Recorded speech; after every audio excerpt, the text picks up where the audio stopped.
കഴിഞ്ഞ് കോഴിക്കോട്ടെ കോർപ്പറേഷനുകൾ തെരഞ്ഞെടുപ്പ് പോരാട്ടത്തിലേക്ക് ഇറങ്ങുമ്പോൾ ജനാധിപത്യത്തിന്റെ ഏറ്റവും അടിസ്ഥാന ശിലയായ തദ്ദേശ സ്ഥാപനങ്ങളിലെ തെരഞ്ഞെടുപ്പിലേക്ക് ഇറങ്ങുമ്പോൾ ഒരു കോർപ്പറേഷൻ വാർഡിൽ 2073 വോട്ടിന് വിജയിച്ച ഫാത്തിമ തഹ്ലിയ ഇന്ന് പേരാമ്പ്രയുടെ സ്ഥാനാർത്ഥിയാണെങ്കിൽ ഈ ജനത തീരുമാനിച്ചാൽ, നിങ്ങൾ മനസ്സ് വെച്ചാൽ, നിങ്ങളുടെ വീട്ടിൽ വളർന്നു വരുന്ന ഒരു സാധാരണ പെൺകുട്ടിയുടെ ചിത്രം നിങ്ങളുടെ ഹൃദയത്തിലുണ്ടെങ്കിൽ രാഷ്ട്രീയ പാരമ്പര്യത്തിന്റെ ഉത്തമ സംഘങ്ങളിലല്ല, പെരുവൈ പഞ്ചായത്തിലെ ഒരു പഞ്ചായത്ത് മെമ്പറുടെ മകൾക്ക് ഐക്യ ജനാധിപത്യ മുന്നണി ഇവർ മത്സരിക്കാൻ ഒരു അവസരം കൊടുക്കുന്നുണ്ടെങ്കിൽ ഞാൻ പറയുന്നു, മകളെ പോലെ,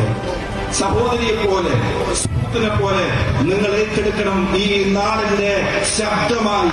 ഈ നാടിന്റെ ഐക്യത്തിന്റെ കാഹളമായി, നമ്മുടെ വീടുകളിൽ നിന്ന് വളർന്നു വരുന്ന പെൺകുട്ടികൾക്ക് പ്രചോദനമായി, ഈ നാട്ടിലെ സ്ത്രീകളുടെ ശബ്ദമായി ഒരു പെൺകുട്ടി നടന്നത് ചൂണ്ടിക്കാണിക്കാൻ ഈ വീട്ടിലെ ഓരോ അമ്മമാരും ആഗ്രഹിക്കുന്നുണ്ടെങ്കിൽ ഞാൻ പറയുന്നു, നമ്മുടെ മുമ്പിലെ ചോയ്സ് എന്ന് പറയുന്നത് the brightest choice, the powerful choice, I must say it's Fatima Tahliya.